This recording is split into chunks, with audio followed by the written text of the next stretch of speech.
Assalamualaikum Ustaz. Waalaikumsalam warahmatullahi wabarakatuh. Saya mau bertanya bagaimana caranya agar kita bisa terhindar dari zina. Ya, dan apakah kalau saya bertobat dosa zina saya yang lalu bisa diampuni Allah Subhanahu wa taala? Saya senang sekali dengan pertanyaannya. Ya, saya mau bertanya bagaimana caranya agar kita, berarti Anda dan saya kan, kita semua bisa terhindar dari zina. Nah, itu bagus sekali untuk kita semua karena banyak potensi-potensi yang bisa menjerumuskan kepada itu.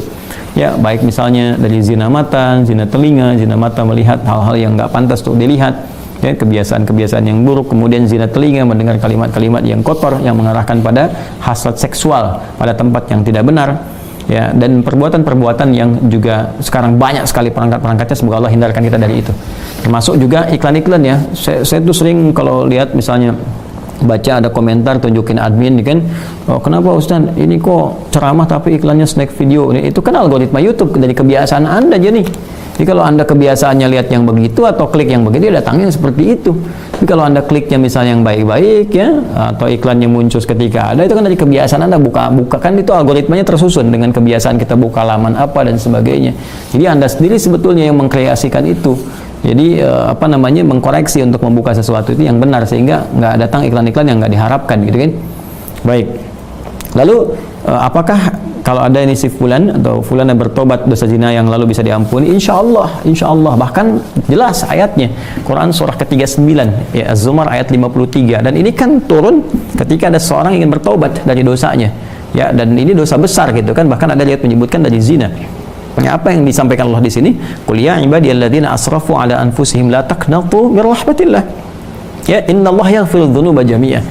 Ya, wahai hamba-hambaku, masih disebut hamba, dianggap hamba, diaku hamba oleh Allah Subhanahu wa taala. Ya, kata Allah, "Hei hamba-hambaku," katakan Muhammad SAW kepada hamba-hambaku yang israf berlebihan. Jadi israf itu udah standar tertinggi dalam dosa. Ya, jadi ada khata, nanti ada al-afu pasangannya, ada dzambun, ada ghafir pasangannya. Al-Ghafir Quran surah ke-40 misalnya ayat 3, ghafiriz dzambi wa qabilit taubi. Kemudian ada naik lagi dzunubun, ada ghafar pasangannya seperti surat Nuh ayat 10, faqultu astaghfiru rabbakum innahu kana ghaffara. Ada ghafur. Kalau naik lagi dzunubun ma'a zulmi, jadi khataun, dzambun, dzunubun ma'a zulmi pasangannya ghafur, kemudian israf pasangannya rahim. Ya, israf pasangannya apa? Rahim. Makanya disatukan di Al-Baqarah ayat 286 kan, Rabbana la tu'akhidna in nasina aw akhtana khata, Rabbana wa la tahmil 'alaina isran kama hamaltahu 'alal ladzina min qablina. Itu dzambun dan dzunubun ma'a zulmi. Rabbana wa la tuhammilna ma la taqata lana bihi, seperti israf. Wa'fu 'anna, al-'afu, waghfir lana, ghafir, ghaffar dan ghafur, warhamna, rahim. Nah, tingkat tertinggi ini dosa-dosa besar, seperti zina kan dosa besar, yang membunuh dosa besar. Maka kata Allah, qul ya ibadiyalladzina asrafu ala anfusihim, hai hamba-hambaku yang pernah berbuat israf.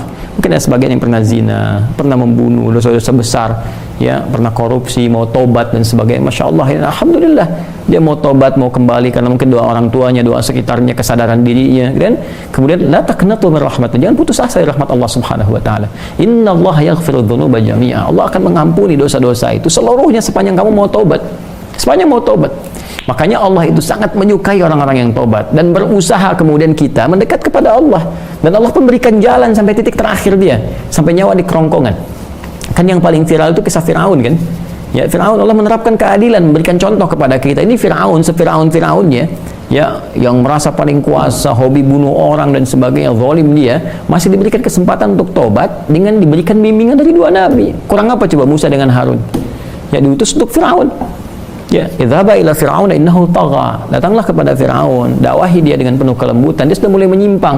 Jadi bukan masalah kekuasaannya yang salah. Kekuasaan silahkan berkuasa, nggak ada masalah gitu kan. Cuma ketika menyimpang dari kekuasaan, ingatkan, kata Allah. Diingatkan itu karena sayang. Kalau nggak sayang dibiarin. Ya, oke, kalau ada ulama bisa mengingatkan, ustaz mengingatkan, kita yang keliru dan sebagainya, nggak usah marah. Kan, kalau kebaikan kita terima dengan cara yang baik dan mengingatkan pula dengan cara yang baik, karena kalimat Qur'annya faqul lahu qawlan layyina, katakan dengan cara yang lembut ya, supaya dengan kelembutan itu la'allahu yatadzakkaru aw yakhsha, mungkin dengan kelembutan itu dia sadar ya, ingat kembali bahwa keliru, dia khawatir, dia takut dengan Allah Subhanahu wa taala. Jadi Firaun pun dapat diberikan petunjuk oleh Allah dengan dua nabi, bayangkan, cuman dianya yang nggak mau ya, begitu nyawa ke kerongkongan baru munculkan daya tawar gitu. Itu yang jadi persoalan. Ya, jadi semua punya kesempatan untuk kembali. Makanya saya sering katakan Allah sangat mencintai para pelaku maksiat yang gemar bertobat dibandingkan orang soleh yang tidak pernah merasa salah. Ya, jadi saya support teman-teman saudaraku ini atau saudariku, ya kembali kepada Allah, ya, dan tutup semua, jangan diungkap kemana-mana. Kalau sudah berdosa, taubat kita kepada Allah, minta maaf kalau terkait dengan hak-hak manusia. Setelah minta maaf, berbuat lebih baik terus, dan lupakan itu semua, berbuat lebih baik sampai kita merasakan kebaikan itu nikmat dilakukan. Itu halawatul iman namanya. Itu tanda taubat kita diterima oleh Allah Subhanahu wa taala. Tanda taubat itu kan ketika kita menyesali, mengakui, menyesali, kemudian ada rasa nggak enak untuk mengerjakan lagi atau bahkan mendengar, ya ini saya nggak mau dengar acara-acara gini, sudah nggak suka dan sebagainya. Terus berganti jadi kebaikan, nonton yang bagus-bagus, bacaan yang baik, enak, sholat dan sebagainya. Itu tanda taubat kita diterima oleh Allah Subhanahu wa taala. Ya, jadi di sini saya kira semua punya kesempatan yang sama untuk menjadi baik, untuk dimuliakan oleh Allah Subhanahu wa taala, dan tidak sungkan kita mendoakan setiap orang termasuk diri kita sendiri, yang untuk selalu berusaha, ya, konsisten pada nilai-nilai kebaikan.